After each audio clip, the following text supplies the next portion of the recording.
Hola chicos, buenas noches, bienvenidos a todos. J'espère que vous allez bien. Bon, voilà, Angleterre, Pays-Bas. J'ai envie de vous dire que c'était un match assez ouvert. L'Angleterre gagne encore une fois dans les dernières minutes. Los últimos minutos de Inglaterra, je ne sais pas si c'est de la suerte ou pas. La vérité, est-ce que c'est de la chance?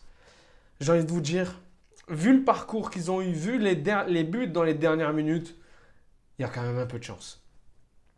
C'était un match ouvert. C'était un match ouvert. Les deux équipes pouvaient gagner, mais il y en a une qui pouvait gagner plus que l'autre. C'était l'Angleterre. Clairement. Moi, je pensais l'Angleterre encore une fois faire match nul, comme ils ont fait depuis le début de la compétition. Et puis se qualifier en prolongation ou bien au tir au but. Mais non. Dans la première minute de temps additionnel, les deux rentrées les plus importantes de l'Angleterre, c'était Cole Palmer. J'ai envie de vous dire, le changement de Southgate a été payant. Southgate a été meilleur que Coman, le Hollandais éclaté au max. Voilà, j'ai envie de vous dire, il y a eu un coaching payant côté Angleterre qui a vraiment été plus intelligent que le coaching hollandais. Pourquoi? Parce que tu sors pas Malen en fait. Malen est sorti et il a fait rentrer un milieu de terrain, il a fait rentrer Vergost.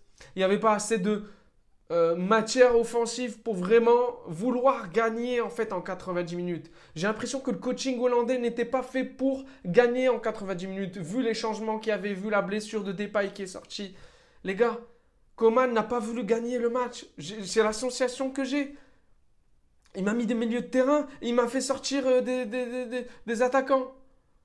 Comment tu veux gagner alors que de l'autre côté, il te fait rentrer des Cole Palmer, des Watkins, des Ivan Toney, des Kai Havertz, des... Les gars, il y a de la matière offensive côté Angleterre, bien évidemment. Mais les Hollandais également, ils avaient. Il fait rentrer deux attaquants à la 92e minute, sachant que le temps additionnel, c'est 2 minutes. On parle du temps additionnel, 2 minutes.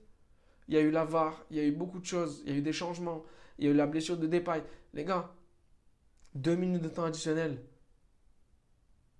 On va parler de l'arbitrage. L'arbitrage n'a pas été en faveur des Pays-Bas. Pénaux ou pas? Moi, pour moi, il n'y a pas pénaux parce qu'il n'y a pas cette intention de faire faute côté Dumfries.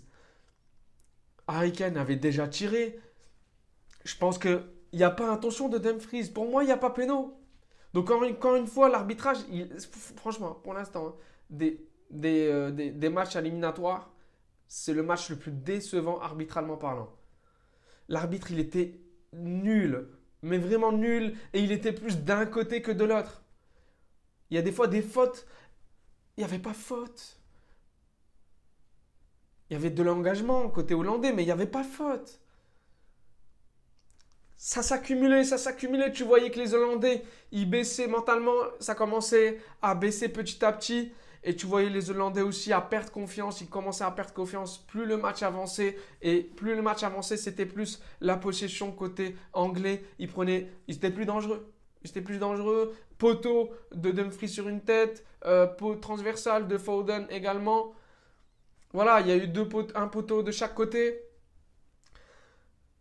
Très beau but de Xavi Simons. Incroyable, magnifique. Top 3 des meilleurs buts.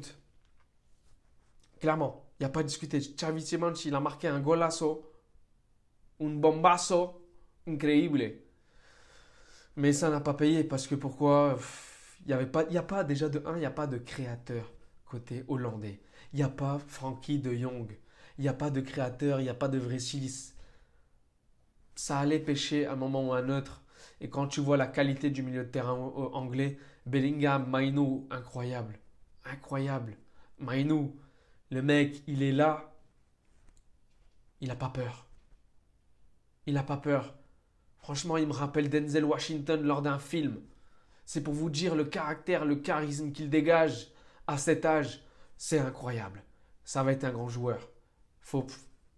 La vérité, ça va être un grand joueur. Quand tu vois un tel joueur avec un tel charisme, Mainu, j'ai envie de te faire un bisou. Mais bon, je vais me retenir parce que j'ai envie de voir encore un peu plus. J'ai envie de voir encore un peu plus de Mainu. Qu'est-ce qu'il va nous proposer avec Manu la saison prochaine? Mainu, Manu, est-ce que ça va matcher? Est-ce qu'il va percer? Est-ce qu'il va voilà, nous montrer que c'est un top joueur? On verra bien lors de la prochaine saison qui va arriver. Mais j'ai envie de vous dire, le milieu de terrain anglais est supérieur au milieu de terrain hollandais. C'est ce qui a fait la différence pour moi avec les Foden, Bellingham, Mainu. Declan Rice, il a été incroyable au niveau de l'intensité. Il a été exceptionnel. Pressing à la 86e minute, il était là en train de presser les joueurs hollandais qui étaient sous pression. Et moi, je m'attendais à ce que le but arrive dans la prolongation. Hein. Mais voilà, c'est arrivé à la dernière minute. Et quand je vois Watkins, il disait, ouais, dans la journée, il a dit apparemment, bon, je le crois clairement, hein, il a dit à Palmer dans la journée qu'ils allaient rentrer tous les deux, que lui allait marquer et que Palmer allait lui faire la passe. Le destin l'a écouté. Comme quoi, des fois, quand tu es positif, le positif arrive, tout simplement. Donc, chicos, je viens de vous dire, c'est une victoire plutôt méritée. C'est la meilleure prestation des Anglais lors de cette Coupe d'Europe. C'est la première et la meilleure prestation jusqu'à présent des Anglais. Qu'est-ce que ça va se... Est-ce qu'ils vont faire une meilleure prestation face aux Espagnols? Je ne pense pas. Je ne pense pas parce que la possession va être côté espagnol. Les buts vont être côté espagnol également. Bon, les Anglais, je pense qu'ils vont quand même marquer un but. Mais les Espagnols vont clôturer le match en 90 minutes. Je vois une victoire des Espagnols 2 ou 3-1. Et ça va être une victoire assez clinique. Voilà, ils vont leur faire une correction. Je pense, je peux me tromper. Hein. Donnez-moi votre avis. Quels sont vos pronostics pour la finale? Voilà, je me lance déjà. Mais clairement, je pense que les Anglais vont subir une certaine, pas une grosse correction, mais une petite correction. Voilà, une petite correction parce qu'ils sont arrivés là avec de la chance. L'arbitre, franchement, moi, la vérité, je ne vais pas vous mentir, mais il était beaucoup côté hollandais. Il a beaucoup favorisé les Anglais que les Hollandais. Donc voilà, chicos. D'un côté, quand tu regardes quand l'arbitrage n'est pas équitable, bah, ça paye pour une équipe, mais c'est l'équipe adverse qui paye également. Donc chicos, voilà. Victoire plutôt logique des Anglais quand tu vois la physionomie du match. Et mérité. Voilà, je dois l'avouer, mérité. Southgate, voilà, il a mérité aujourd'hui de gagner le match et le fait de gagner ce match-là l'emmène en finale directement. Donc, chicos, on aura une belle finale parce que si ça aurait été Pays-Bas, Espagne, je pense qu'on aurait eu une moins bonne finale de par l'apport des joueurs, la qualité des joueurs qu'ils ont, les Hollandais. C'est pas du top. C'est pas des top joueurs. Voilà, clairement, il faut se le dire, c'est pas des top joueurs. Donc, chicos, on aura une bonne finale. Voilà, on aura, je pense, une bonne finale. Les Anglais, ils viennent de se réveiller ce soir. Donc, je pense qu'on aura une bonne finale avec pas mal de buts. On va se savourer, on va se régaler. En tout cas, pour ma part, vamos España, parce qu'ils le méritent amplement. J'espère qu'ils vont la gagner. On va soutenir de tout cœur l'Espagne.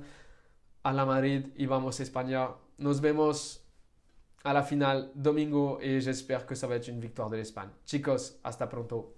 Au prochain débrief. Ciao, ciao.